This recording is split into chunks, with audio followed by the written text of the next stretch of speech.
সরকারি চাকরিজীবীদের জন্য সুখবর, আসছে নতুন পে স্কেল, অর্থমন্ত্রীর সবুজ সংকেত। নবম পে স্কেল নিয়ে সরকারের অন্তর্মহলে শুরু হয়েছে চূড়ান্ত প্রস্তুতি।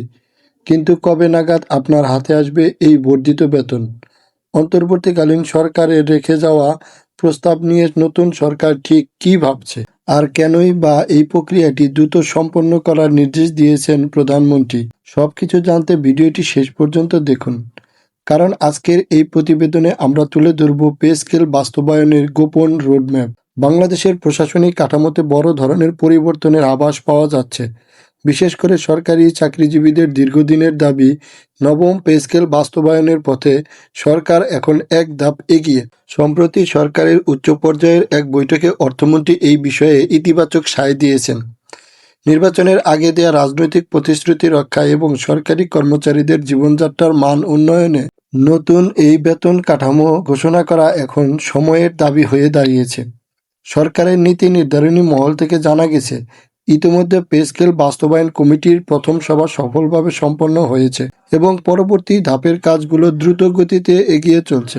নতুন সরকার দায়িত্ব গ্রহণের পরপরই তাদের নির্বাচনী ইশতেহার অনুযায়ী জনপ্রশাসনকে গতিশীল করতে এই উদ্যোগ নেওয়া হয়েছে। সূত্র মতে, অন্তর্বর্তীকালীন সরকার যে খসড়া প্রস্তাবটি রেখে গিয়েছিল, বর্তমান সরকার সেটিকেই ভিত্তি হিসাবে ধরে আরও কিছু বিচার বিশ্লেষণ করছে। যদিও অর্থনৈতিক পরিস্থিতির উপর ভিত্তি করে মূল বেতন বা ভাতার পরিমাণে কিছুটা কাটছাঁট বা পরিবর্তন আসতে পারে, তবে পে স্কেল যে আসছে সেটা এখন প্রায় নিশ্চিত। বাস্তবায়ন কমিটির পক্ষ থেকে জানানো হয়েছে, চূড়ান্ত রিপোর্ট জমা দেওয়ার আগে আরও কয়েকটি কারিগরি সভা অনুষ্ঠিত হবে, যেখানে নির্ধারণ করা হবে নতুন কাঠামোর ধাপগুলো। সাধারণত একটি নতুন পে স্কেল ঘোষণা ও বাস্তবায়নের জন্য বেশ কিছু দাপ্তরিক প্রক্রিয়ার প্রয়োজন হয়। তবে সরকারের পক্ষ থেকে ইঙ্গিত পাওয়া গেছে, আগামী 6 থেকে 7 মাসের মধ্যেই দেশবাসী এই নতুন পে স্কেলের সুফল পেতে পারেন। অর্থমন্ত্রী জানিয়েছেন, সরকারি কর্মচারীদের প্রাণের এই দাবিটি নিয়ে তারা গভীরভাবে কাজ করছেন এবং সুবিধাজনক সময়েই প্রজ্ঞাপন জারি করা হবে।